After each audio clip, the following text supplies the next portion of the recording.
Eto na nga po guys. Makinig kayo ha, makinig kayo. Makikita nyo talaga kung gaano kapraning itong si Harry Roque. At makikita nyo kung gaano siya kakitid. Mag-isip kung gaano siya kakamote. Mangunawa. Tingnan nyo guys. Pinagbintangan niya na si PBBM daw po ang sumira ng Uniteam nang dahil nga daw po sa kanyang desisyon regarding nga po dito sa ICC. Kung hindi ba naman matilok tong mag-isip? So, parang sinasabi niya daw guys na si PBBM daw po ang nagpapasok ng ICC. So, bakit niya nasabi yun? Kasi di ba naglabas na nga ng date itong si former senator, Naglabas na nga po guys itong si former senator Antonio Trillanes ng date. Talagang yung pinaka-worst nightmare nila na kinakatakutan, inilabas na nga po, in-spill out ni former Senator Antonio Trillanes.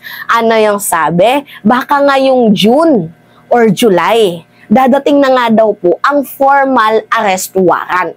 So ngayon nga po guys, syempre hindi talaga papahuli yan si Harry Roque. Ang daming hanash, ang daming sinasabi, tapos yung endpoint nito, si PBBM daw po ang may kasalanan. Kaya nasira ang Uniteam dahil po sa kanyang desisyon na papasukin daw po ang ICC. Eh di ba paulit-ulit naman sinasabi sa inyo guys ni PBBM na walang jurisdiction ang ICC. Di ba? Walang jurisdiction kuno ang ICC. Paulit-ulit na sinasabi yan ni PBBM. Eh bakit hindi kayo naniniwala? And di ba sabi nyo na itong si Trillanes ay hindi credible person? Di ba sabi nyo mismo na itong si Trillanes ay hindi ka panipaniwala? Atakdog lang? Eh bakit kayo kinakabahan? Di ba? So ngayon nga po guys, panoodin natin ang balita. Pakita ko sa inyo ha. Pakita ko sa inyo. Panood ko sa inyo. Nasaan na ba yun? Ito. Si Pangulong Bongbong Marcos ang sinisisi ni Attorney Harry Roque kung bakit nagkalamat ang Uniteam. Sa panayam kay Roque ng programang Storycon ng One News, nakaapektuhan niya sa Uniteam ang posisyon ni PBBM tungkol sa drug war investigation ng International Criminal Court or ICC. May kinalaman daw ang Pangulo kung paano nakapasok sa bansa ang mga investigador ng ICC. Sa nakaraw na impormasyon ni Roque, may mga nakausap ng matataas na opisyal ng gobyerno ang ICC investigators. Pagbaliktad daw ito ni PBBM sa dati niyang pahayag na hindi makikipagtulungan ang Pilipinas sa ICC. Let's just say that the palentong of the president on the ICC is very much responsible for the state of the unity now. Had it not been for this flipping of position on the ICC, we probably would still have a unity to speak of. This actually marked the beginning, the end of unity when the Secretary of Justice made a 360-degree turn on the issue of cooperation. Mga kapatid, Yan. Kita nyo naman, no? Ganon po talaga sila kakitid mag-isip. Pinagbibintangan na agad nila si PBBM. Okay, alam ko sampal to sa'yo eh. Ito yung sabi ni PBBM nung January. Statement niya, ukol nga dito sa ICC. PBBM reiterates ICC has no jurisdiction over Philippines. Won't cooperate in its investigation. Hindi nga daw po makikipag-cooperate itong si PBBM sa ICC. Sinabi niya na yan for 100 times. Eh bakit pinipilit ninyo? Di ba ito ngayon sabi sa kanyang statement, no? Let me say this for 100 times.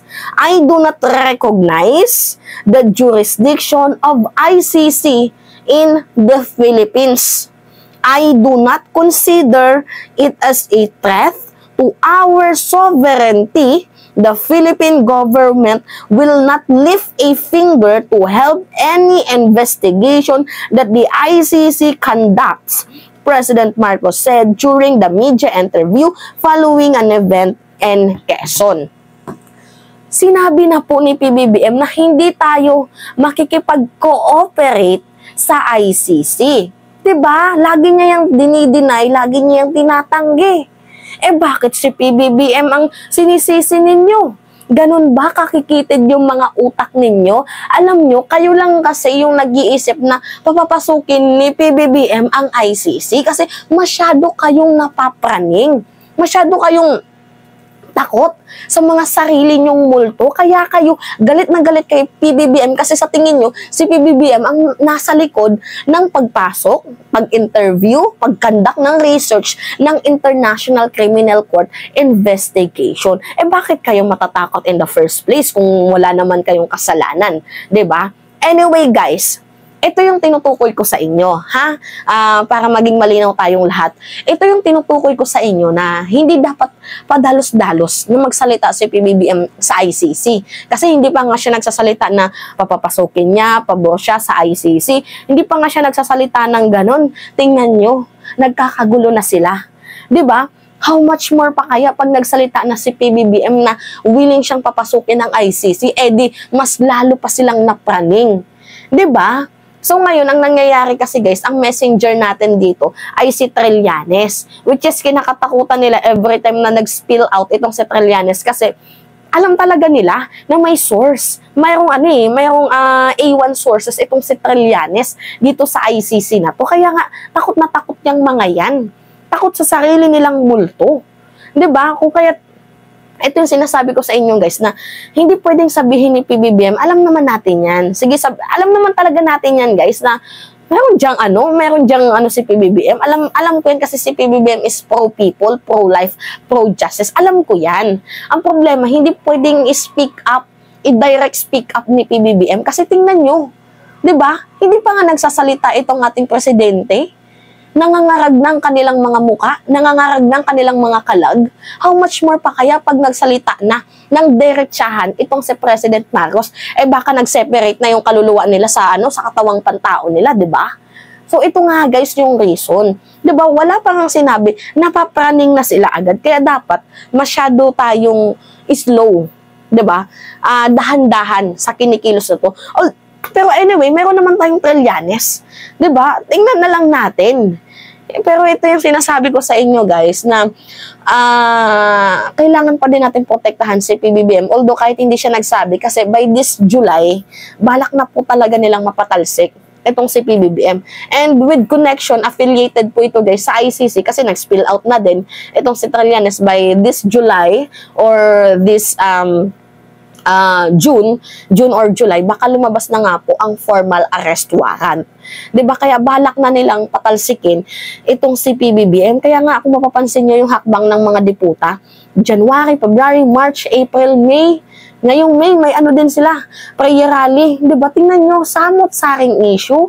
Hindi sila tumitigil sa kakahanap ng issue na talagang papatok at pwedeng isangkot itong si PBBM. 'Di ba? Kasi gusto na nilang ipaalisin. And pinaka-worst dito guys, kapag hindi nila napatalsik, baka ipa-assassinate nila. 'Di ba? So kailangan natin protektahan din ang ating presidente. Anyway, bakit napapraning? 'Di ba? Bakit kayo natatakot? Kasi in the first place, kung wala kayong kasalanan, bakit kayo matatakot? Ang weird, no? Ang weird talaga nila guys. Napaka-weird. Anyway, yun lamang po guys. Tingnan nyo, 'di ba? Praning. It's me again, si Mima Alicia nyo. Tagbabalik ulit para sa ating panibagong video.